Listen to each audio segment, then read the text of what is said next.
How did we lose this game? This is, I'm not even exaggerating. I've been an Eagles fan for 21 years. This is like a top 10 regular season loss of all time in those 21 years. Like, I'm thinking, you had the Seattle loss last year. I mean, a couple losses last year were ridiculous, but the Seattle loss where Drew Lock pretty much beat us. Remember a couple of years ago, against Tennessee, we had like Jim Schwartz sticks defense, cost us a game, and that one was, now I'm just getting in a bad mood. But this was absolutely embarrassing. And I'm not going to say that this is a very early tipping point of this season like we saw last year with the collapse. But I do know from watching this team go to the Super Bowl 3 times that good teams don't lose these games, especially at home. Now, I don't think there's many good teams in the league right now. It's all about, I think this is going to be a season where there's going to be no front runners early on, and it's going to be all about who gets hot late. But losing this game does not, I mean, down A.J. Brown or not, mistakes aside, it was both sides of the football, all 3 phases. Phase 1 being coaching, offense, and defense. Lost us this game. Some more than others. I think overall, big picture, the defense allowing Kirk Cousins to go 70 yards in like 35 seconds is the one you hang your hat on. If you had to find a defining moment why we lost this game. Because even if the bogus decision not to run it with Saquon Barkley to keep the 100%, make sure that clock gets burning, or we're going to try a stupid throw, which he should have caught and ended the game. I get the decision making to be like, let's go win the game. Let's go big balls, Nick, going to win the game. It's still the wrong call. Even if it worked, that's still one of those plays that everyone talks about. Man, if they missed that, they would have had his head on Monday. Just run the ball, Saquon. We needed, 6 yards? 4 yards? Saquon, he's averaging 4.3. And outside of a slow third quarter that definitely dropped that average down, he was getting, more often than not, it felt like 6-7 yards anytime we ran it. But I don't think that's still the biggest. I know that's going to be a big takeaway right now. People are going to say that's the reason why they lost this game. Even if we didn't get that first down, we ran the play, Saquon, they have no timeouts, the clock keeps, they still get down the field with enough time with how the defense let them play. And here's my theory. I think the defense was gassed. I think emotionally gassed. I think you make that huge stop by Chauncey Gardner-Johnson, meeting Bijan Robinson in the gap, pushing him backwards on 4th and 1, turnover run down. Stadium's electric. Defenses losing their minds. CJGJ's helmet's off. It's hype. The defense thought that was going to be the last time they were going to go on the field tonight. They exacerbated. Is that the right word? Bring up the thesaurus. They exacerbated all of their energy and hype and momentum on that play. And then when they had to go back out there, they were done. They were gassed. All the energy was gone. I 1,000% believe it. But ultimately, that is what cost this team, the defense here today. Now, through 3 quarters, I thought, they had 15 points? In a high-scoring, high-offensive league, 15 points go. I mean, I'm not doom and gloom about this defense. This defense, for the most part of this game, while having 0 pass rush, played a very solid game. If we end up winning this game, I'm probably giving the defense still a B+, a positive grade, excluding a pass rush, because of what they did against an offense that has playmakers. Kirk Cousins, proven, can move the ball around. Bijan Robinson, one of the most talented running backs in the league. Drake London's a baller. Mismatch. Kyle Pitts, if they can get him going, absolute mismatch. Falcons' offensive line is not bad. Good enough. But you cannot, end of the day, point blank period, allow Kirk Cousins to hang his nuts 70 yards in 30 plays. That's absolutely inexcusable. The rest of the thoughts in this game, opening drive script, game script, the one they practiced all week. I think we had 7. Don't quote. We had two downs, 2 sets of downs. So it was like 5, 6, 7, 8 plays. Somewhere. That's a big variance. But not one Saquon run. You're telling me what they worked on all week was you know what? The Falcons probably saw Saquon be unstoppable against Green Bay. So let's get them by surprise. It felt like a Brian Johnson game script. It was unbelievable because after that, you give to Saquon Barkley. He is ripping them a new one, left, right, and center, that whole first half. And then we get into the red zone, on 4th and 3, and we go for it and don't get it. I'm not going to outright criticize the coach being aggressive there. I think on a normal game, we wanted to be aggressive there. But when you're down A.J. Brown, who is a top 5 superstar wide receiver in this league, when you are clearly getting the vibes, right, that this could be a scrappy game, this could be a game that every point has got to matter, which is exactly how it played out, you have got to take those points there. I think in a perfect, fully healthy situation, 4th and 3 with A.J. Brown, we don't get it, we're going to go, it happens. They made a play. Down A.J. Brown, when you got Jahan Dotson, who's been here for a month, when you got Britton Covey and like Johnny Wilson out there trying to convert a 4th and 3 in a... Atlanta's favorite to win the division. Atlanta is a playoff team right now. Regardless of what they lost to Pittsburgh in an ugly one, but Pittsburgh has a playoff caliber defense for what it's worth. Obviously, offensively, Justin Fields is what it is. But you have to take the points there, and it's hindsight 2020, but imagine if Philly had 3 more points.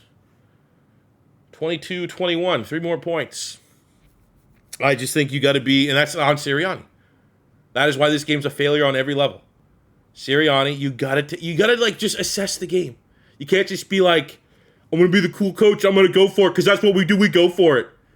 You're down A.J. Brown, and as much as Devontae Smith is a baller, when you just, the other supporting cast is not there to facilitate being as aggressive as you usually are. You have to use common sense over analytics in that situation. And I don't know. That was bad on the coach. Opening touchdown drive for the Eagles to Devontae Smith. I mean, Jalen Hurts looked like old Jalen Hurts. Maybe not as fast as I feel like he used to be, but he's running with great power. He's running with great instincts. I think overall this was an outstanding game until he played hero ball at the end and threw a pick while we still had a timeout. Devontae Smith gets a great touchdown. It was like almost triple coverage, but it was a great throw, great timing throw, and the absolute luxury to have a Devontae Smith. To be down A.J. Brown and be like, we'll just have to, I guess, rely on a former Heisman Trophy winning 1,000-yard wide receiver 1B, because it's disrespectful, I think, to call him a wide receiver 2. Outstanding drive there. First half, Chauncey Gardner-Johnson getting punched in the face after like yanking a mouth guard to get a 15-yard penalty on the Falcons. Like, we missed that last year. That is the type of player I want more of in this building. And then you have the bad of Chauncey Gardner-Johnson kind of got owned a little bit on a Darnell Mooney play. And then, like I said, 4th and 1. It can't be play of the season anymore because we ended up losing. But what a freaking play. Like, that and the 15-yard penalty within itself is like exactly why you're excited that Chauncey Gardner-Johnson's back on the Eagles. Maybe a couple coverage plays he wants back against Green Bay and tonight against Atlanta. But way more pros than cons. And he is far from the biggest issue on this defense right now. Milton Williams had a sack, which was nice. He's playing for a bag this offseason. Where's anybody else? I think overall, Josh Sweat and Brandon Graham did okay. Like, not enough to say, like, what are you doing? And I don't know if Nolan Smith, I'd have to look at the final snap count, was out there enough. It almost felt like they pulled Bryce Huff and just said, like, all right, screw it. See what Nolan can do at this point. What is Bryce, like, the PFF nerds, even Jet fans were upset that Bryce Huff left. What's he good at? He can't get home to the quarterback, can't set an edge, can't pursue, gets swallowed up by the line. Like, the Eagles' pass rush is on top of why I think the defense letting Kirk Cousins go score a touchdown. Like, they're at fault the most. You have to blame somebody the most. You can't evenly split it. It's the defense. I know that might be a little bit of a hot take right now in the Eagles community. Debate a rock. I truly think that's my closing thoughts before we get into some player grades here. Is that 4th and 1 stop by the Eagles defense zapped all of their energy. They're like, we're done. We did our job. Jalen Hurts got to go kill this game off and win it. And when they didn't, and they had to get back out there, they were just like, we're done. We have nothing left. We had no pass rush this whole game. We extra don't have a pass rush right now. Brutal, man. A brutal loss. And I'm not saying that this is that tipping point like we saw last year, like just super early. But good teams don't lose these type of games. And we got the hottest, for whatever you think of the Saints, we got the hottest team in the NFL with a great home field advantage on the road next week. So if you have this crushing loss where the Philadelphia Eagles stole defeat from the jaws of victory, and you go to New Orleans, who's super hot, that was going to be a tough game anyway. And then, oh, geez, we're 1-2. And they got Tampa Bay. Oh, that's a revenge game from the playoffs. We're here to prove that this year's different. Things don't go our way there, You got to bounce back. You have to get the stink of this loss with a win over a hot New Orleans team on the road. That's really the only option.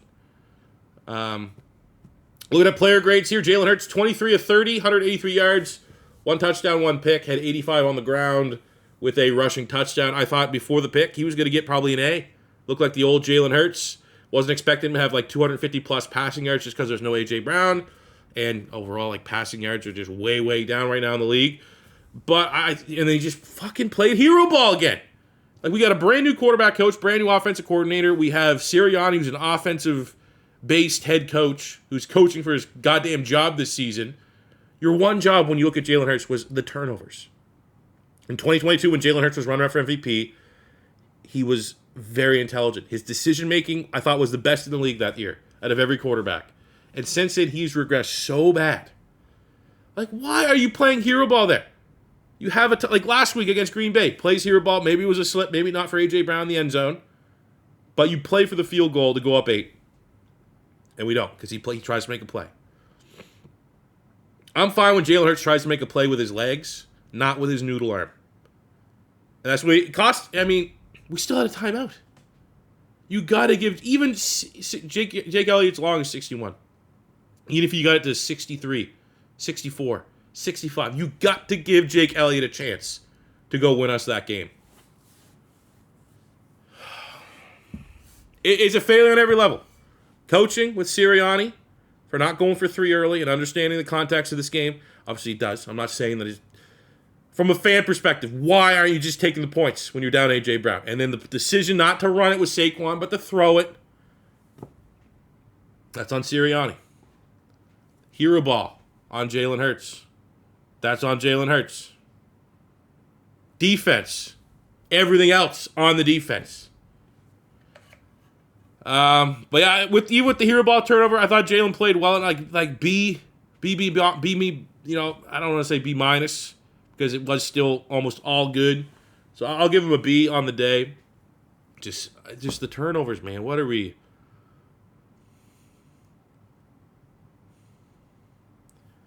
Stupid. Just stupid throw. Saquon, kind of like Jalen, was outstanding, was going to get a super high grade until the drop. You gotta make that play. You are a game changer. You are a superstar player. That wins the game. That eliminates our defense being gassed. Our defense allowing Kirk Cousins to go 70 yards to score a touchdown. That eliminates Jalen Hurts have to throw a hero ball. That is game over. And he dropped it. So, you're going to have to take a huge hit to how you feel about Saquon Barkley for this game's performance there. I'd give him, much like Jalen, he was going to get an A, B minus, B minus, somewhere in that range. Maybe ultimately B minus because you have to make a play, especially a player of Saquon Barkley's talent. Receivers, it's always going to be limited. I thought guys stepped up. Ideally, in a perfect world, you might want to see a better stat line from Jahan Dotson. But, I didn't hate Covey getting the amount of... I saw all over Twitter, it's Britton Covey has more targets than Dallas Goedert and Jahan Dotson. He was getting open. I feel like when you're down a man, you don't even look at the nameplate. Who's getting open to make plays? That's who needs to get the ball. And the stat line wasn't crazy, and he was getting open. The other guys, I guess, weren't. But Devontae Smith was pretty awesome. I thought Jesse Bates made a really good play on the goal line there to prevent a second touchdown for Devontae Smith. You wish in a scenario like that. It's the most unbelievable hindsight thing. But if that is A.J. Brown, does A.J. Brown have the strength to not let that pass breakup happen through his hands? Probably. But Smitty was awesome. Slim Reaper. I thought the receivers did a decent enough job, B, somewhere in that range. Moving on. Defense. I thought Avonte Maddox, who was easily our worst player against Green Bay, I thought he did a decent job. Had a couple nice pass breakups there. I thought Milton Williams with the big sack, you got to give him credit. I Thought Thomas Booker made a couple nice pursuit plays, had 2 TFLs. I thought Josh Sweat was fine, which the bar right now for a defensive end, if you're just kind of being fine and not a liability, is a positive, which is a massive issue. And I bet you the number one person on planet Earth that is pissed off with our defensive line is Howie Roseman right now. So that's the right kind of guy to be upset. Slay got cooked, I think, though having to watch it back on the touchdown to Drake London. GJ, broke even. Kind of messed up the Darnell Mooney touchdown, but then he made the big 4th and 1 stop. So you got to kind of give him his chops on that one. I thought Dean and Bond, I thought they did a solid job. Again, not big name, not big-time prolific players, but I thought Nakobe Dean did a good job when they would try to target Bijan Robinson in the passing game. Anytime they went sideways, felt, these guys were making decent plays. Bond had a couple huge hits. Reed was more on cleanup duty on kind of not great plays, but I thought through 3 quarters, defense having them at 15 points, you're happy with that. Ben, don't break a whole lot. Maybe you want to get off the field a little longer to give the offense more time to score points. But overall, this is a playmaker-heavy offense in Atlanta, and holding them to 15 for as long as they did was great. But you collapsed, and like I said, was it just all the energy got zapped on that 4th and 1? But regardless, you cannot at home allow Kirk Cousins to go 70 yards in 30 seconds to go win the game. You cannot. You absolutely positively. There's no defense. That's 100%. That's the last thing. So the defense gets an F. You lose all that good credit. You cannot. Absolutely. It's one of the biggest collapses of all time for the Philadelphia Eagles franchise. I would imagine it's right up there. They had a 97% win probability, and you fucking lose.